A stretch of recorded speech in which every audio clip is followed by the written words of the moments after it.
Hello, good morning. कैसे हैं आप सब? उम्मीद है आप लोग एकदम स्वस्थ और मस्त होंगे। मैं भी ठीक हूँ, बस गला ख़राब है। गला ख़राब हुआ क्योंकि मैं वहाँ गई और जगह जगह मैंने ठंडा पानी पी लिया था और ठंडे पानी से मुझे बहुत एलर्जी होती है। मतलब आइसक्रीम खा लो या ठंडा कुछ भी खा लेती हूँ ना, तो मेरा गला ख़राब हो जाता है। तो वैसा कुछ गला ख़राब हो गया है। और रात में हम लोग करीब 12:15 आए थे, नहाए धोए, खाना खाए, सोए, इतने 1:30 बज गया था। और सुबह उठ के बहुत सारे कपड़े थे, अराउंड 4 दिनों का कपड़े थे, बहुत ज़्यादा कपड़े। सब मतलब घर का झाड़ू पोछा बर्तन नहाना सब कर चुकी हूँ। और अभी मैंने चाय पिया है, बाल नहीं पाए हैं, बाल गीले हैं क्योंकि मैंने शैम्पू किया है। और अब मैं जा रही थी कुछ खाना बनाने।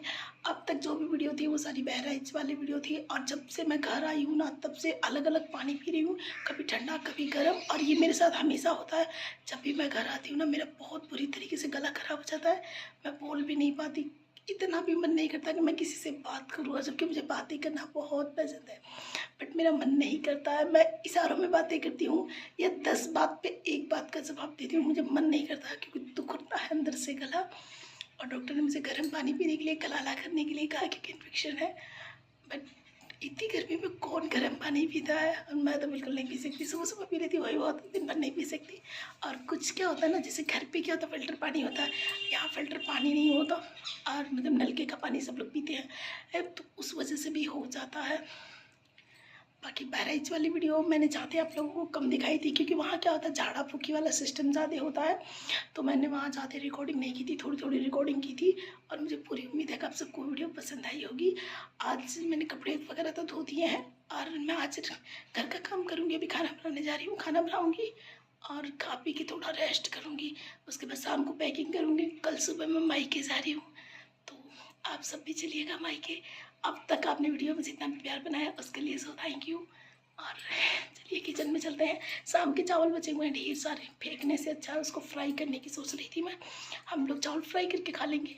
अम्मा यानी सासू माँ और पतिदेव, इन दोनों के लिए रोटी और सब्जी बनाऊंगी। इतना ही करूँगी और बना लेती हूँ। चलिए फटाफट चलते हैं किचन में। खाना बनाने से पहले मैं बहराइच से क्या क्या लाई थी वो आप लोगों को दिखा देती हूँ, क्योंकि फिर मैं जब मैं खाना बनाने और थोड़ा सोने और पैकिंग में लग जाऊँगी तो मैं भूल जाऊँगी। तो मैं बहराइच से क्या लाई थी वो आप लोगों को दिखा देती हूँ। मेरे फेस पे मत जाइए क्योंकि मुझे ना थोड़ा सा मतलब फीवर और गर्मी पता नहीं किस तरह लग रहा है, अच्छा नहीं लग रहा है। बट कोई बात नहीं, ठीक हो जाएगा। चटाई लाई थी, दिखाती हूँ। ये चटाई मैं लाई थी वहाँ से। और वहाँ बहुत सारी चटाई बिक रही थी। सभी औरतें जब मैं देख रही थी, सब लोग चटाई ले लेके घूम रहे, और बहुत सारे लोगों ने चटाई खरीदी भी थी। तो मैंने भी देखा, मुझे भी बहुत अच्छी लगी और काफ़ी लंबी चौड़ी थी। यानी एक रूम में एक चटाई बिछा दो, पूरे रूम को कवर कर लेगी। तो मुझे अच्छा लगा, तो मैं एक ये चटाई ले आई थी। और बाकी मैं ज़्यादा ऐसा कुछ लेती नहीं हूँ मेले वगैरह में, क्योंकि मुझे फालतू की बकवास में ज़्यादा कोई इंटरेस्ट नहीं रहता। लेकिन थोड़ा बहुत मैं ले आई थी, जैसे कि सिंदूर, बिंदी, चूड़ी, कंगन, ये सब मतलब ज़रूरी चीज़ें होती हैं जो लेनी पड़ती है। कहीं भी धूप लगाने जाओ तो लेते हैं हमारे यहाँ। प्रसाद, बिंदी, सिंदूर और चूड़ियाँ, ये सब नॉर्मल चीज़ें हैं, सब लेते हैं। तो बस मैं भी यही सारी चीज़ें लाई थी। और स्पेशल जो लाई थी वो थी ये चटाई, और मैं ऐसा कुछ नहीं लेके आई थी। और ये कंगन मुझे बहुत खूबसूरत लगे थे। ये मैंने अपने एक साड़ी से मैच करके भी लगाया था, बहुत अच्छा लगा। पर रेड वाला मेरी बहन को पसंद आ गया, उसने ले लिया। वाइट वाला मैंने पहना था, वो मैं आगे चल के वीडियो में दिखा दूँगी। ये प्रसाद है जो वहाँ मज़ार से हमें अंदर से मिला था।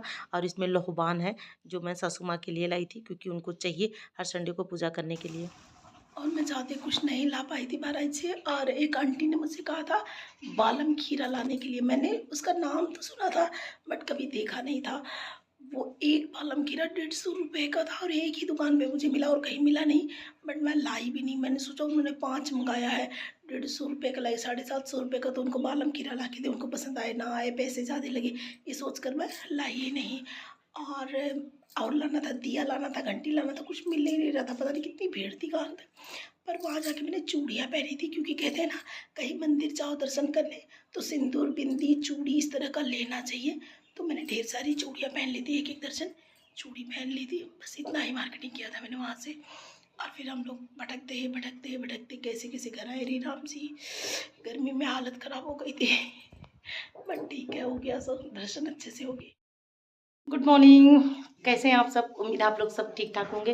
कल मैंने कोई रिकॉर्डिंग नहीं की थी, कैमरा ही छोड़ दिया था। और आज मैं सुबह सुबह तैयार हो गई, मतलब नाश्ता बनाया, मैक्रोनी बनाई, चाय बनाया, शाम की रोटी थी, तोरी की सब्जी थी, सब ने सेक साक के नाश्ता कर लिया।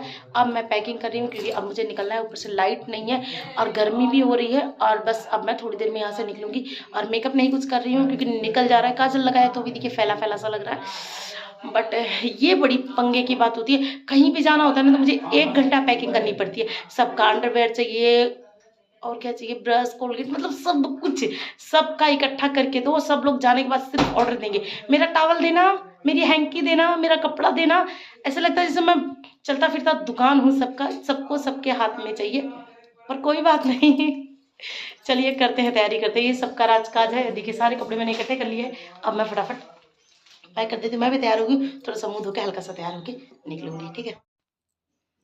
यहाँ मैं कपड़े पैक कर रही हूँ मायके जाने के लिए। और बहुत सारा पंगा यही होता है, कहीं भी जाना हो सबसे पहले पैकिंग करनी पड़ती है। सबकी पैकिंग करते करते मैं तो परेशान हो जाती हूँ, इतने सारे कपड़े थे। वैसे कल मैंने दिन में ज़्यादा काम नहीं किया था, खूब कई बार मैंने गर्म पानी से गलाला किया था और थोड़ा रेस्ट किया था, तो मेरा गला काफ़ी अच्छा हो गया था।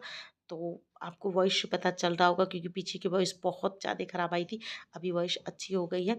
लेकिन मेरे साथ ये अक्सर होता है, जब पानी चेंज होता है तो मेरा गला ख़राब हो जाता है हमेशा से। आज से नहीं, बहुत जब से मैं मतलब हरियाणा रहने लगी हूँ, आने जाने लगी हूँ, तब से मेरे साथ ऐसा होता है। पर ये पैकिंग करने वाला काम इतना बेकार लगता है जिसका कोई हद है। इससे अच्छा मेरा मन करता है घर पे ही शिफ्ट हो जा हमेशा के लिए, पैकिंग से ये पीछा देखिए सबसे छूटेगा। जरूरी चीज, ये मुझे पिया जी ने दिया था मुंह दिखाई में, जो मतलब वेडिंग नाइट पे गिफ्ट देते हैं हस्बैंड वगैरह। ये हस्बैंड ने मुझे गिफ्ट दिया था, जो 20 साल बाद मैच्योर हुई है ना पिया जी? क्या था ये भी बता दो। अच्छा अच्छा अच्छा अच्छा अच्छा, हाँ बताइए क्या है ये? LIC है। LIC क्यों दी थी? लोग पता नहीं क्या क्या गिफ्ट देते हैं, डायमंड रिंग और इयर रिंग, पता नहीं क्या क्या देते हैं। आपने मुझे ये क्यों दिया था? क्योंकि 20 साल तक ये चलेगा, 20 साल तक याद रहेगा। अच्छा ऐसे बोलो ना, 20 साल तक टिकी रहेगी इसी चक्कर में, कहीं भाग गई तो क्या? पिया जी असली बनिया है, एकदम बनिया ही वाली बुद्धि लगाते हैं। इन्होंने मुझे वेडिंग नाइट पे गिफ्ट में ये LIC का फॉर्म दिया था। इसमें LIC करवा के दी थी उन्होंने मुझे, जो अब जाके 20 साल बाद मैच्योर हुई है। अब ये अमाउंट मुझे मिल चुका है। फिलहाल ये अमाउंट मुझे कल ही मिला। अभी तो मैं कपड़े पैक कर रही थी, अचानक से ये कागज आया तो मैंने सोचा मैं आप लोगों के साथ शेयर कर देती हूँ। तो ये मेरी शादी का गिफ्ट था जो मुझे 20 साल बाद मिला है, यानी 20 साल तक मैंने इसकी किस्त भरी है, तब जाके मुझे ये पैसा मिला है और अच्छा खासा अमाउंट मिला है। तो हाँ ठीक है। बट ये है कि गिफ्ट वो होता है जो तुरंत मिले, तुरंत यूज कर लो, ना कि 20 साल तक किस्तें भरते रहो। मैंने 20 साल तक तुरंत मिलेगा तो भूल जाओगी, फिर कैसे ऐसे ऐसे याद रहेगा 20 साल तक। इतना भी होशियारी नहीं लगाते पिया जी। वो होता है तुरंत दो दो, तुरंत जैसे कोई गले का दी होती है, अंगूठी दी होती, तुरंत मैं पहनती, है ना? ये आप पहनो ना, आप फिर 20 साल याद करो। अच्छा भी सुनो, सही है। तब छोटा सा देते, भाई 5-10 हजार का देते, अब कई लाख का मिला है। तो मतलब काफी सारी ज्वेलरी बन सकती है इतने में। बट ठीक है, कोई बात नहीं। हाँ, मेरा यहाँ आने का रीजन ये भी था क्योंकि ये पॉलिसी मैच्योर हो गई थी, मुझे ये पैसा विड्रॉ करवाना था। तो मैंने भी बहुत चक्कर लगाए हैं बैंकों के और सब चीजों के, जब जाके ये पैसा मेरे अकाउंट में आ चुका है। तो हाँ, ये भी हो चुका है। ये भी एक काम था मेरा आना ना, पूजा भी एक काम था, अयोध्या भी जाना था, बहराइच भी जाना था, फाइनली आज मायके भी जा रही हूँ। तो चलिए आप सब भी चलिए। और हाँ, ये 20 साल बाद वाली मुंह दिखाई है मेरी। तो अब तक आप लोग समझ गए होंगे मैंने ऐसा क्यों कहा कि मुझे 20 साल बाद मिली मुंह दिखाई का तोहफा। तो यही रीज़न था। और पिया जी ने मुझे ये शादी में करवा के दिया था, इसके लिए घर वाले भी उन पर काफ़ी गुस्सा हो गए थे, बट उन्होंने कर दिया सो कर दिया। कोई बात नहीं, बहुत अच्छे और लविंग केयरिंग है, आज से नहीं शुरू से। पर मुझे थोड़ा टाइम लगा सब कुछ समझने में।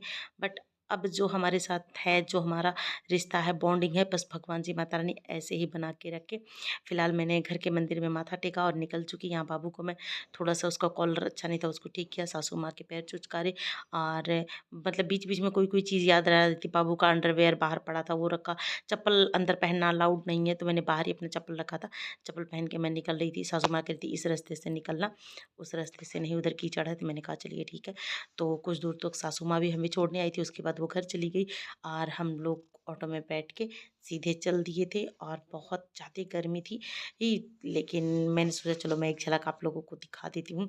मायके जाने की खुशी में आज मुझे तो भूख नहीं लगी है और बच्चों को भी भूख नहीं लगी थी। और यहाँ गर्मी हो रही थी, ये ऑटो वाले को बोल रहे थे भैया जल्दी चल, गर्मी में बच्चे मर जाएंगे वरना, परेशान कर रखा है तूने भी। पर यहाँ इतनी हरियाली, इतनी सुंदर सड़कें हो गई थी ना, बहुत अच्छा लग रहा था। चारों तरफ सब कुछ हरा हरा हो गया था। गर्मी इतनी थी फिर भी सब कुछ हरा हरा सा था। और जैसे ही हम घर से निकलते हैं तुरंत ये टोल प्लाजा आ जाता है। लेकिन क्या है कि ऑटो वाले का पता नहीं क्या परमिट है क्या नहीं है, वो साइड से निकल जाते हैं, इनको मतलब टोल प्लाजा पे रोका नहीं जाता।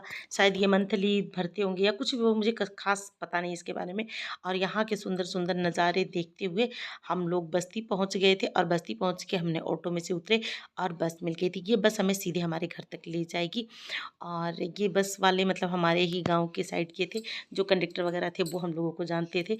मिल गए उनसे, कुछ बातें चीतें करते हम लोग बहुत ही जल्दी से पहुंच गए थे। तो उन्होंने हमें आगे ही बैठा भी दिया था कि आप यहाँ आगे बैठ जाओ, पर उसने तो अपने हिसाब से अच्छा किया। पर मेरा पूरा पैर जल गया था क्योंकि बोनट के पास बिठाया था, तो जो बोनट होती है ना वो काफ़ी गर्म था, तो पैर जल रहा था, ऊपर से गर्मी और नीचे से पैर जल रहे थे। मैं इनसे बार बार कहती मेरा पैर जल रहा है, मेरा पैर जल रहा है। और इतनी ही बातें करते करते मैं अपने मायके पहुँच गई हूँ। और ये बस वाला जो है कुछ मतलब लाया था पनीर वगैरह, जो मेरे चाचा जी की एक दुकान है उनके यहाँ देने के लिए। वो वहाँ रुका तो मैं यहाँ निकल पड़ी। और अब मैं भाई को जाते हुए देखा, भाई को रोक के मैं रास्ते में उतर गई, भाई से मिली और उसके बाद फिर मैं मंदिर आ गई, क्योंकि मेरे घर से पहले ये मंदिर पड़ जाता है माता रानी का। मैंने यहाँ माथा टेका और उसके बाद मैं घर जाने लगी। यहाँ माता रानी के मंदिर में आज भंडारा भी है। और ये है हमारा घर, हर्षिता ब्यूटी पार्लर। और यहाँ सब लोग हमारा कर रहे हैं वेट, तो मैं फटाफट कैमरा छोड़ के सबसे मिल लेती हूँ और आपसे मिलती हूँ नेक्स्ट वीडियो ब्लॉग में। Bye bye and take care.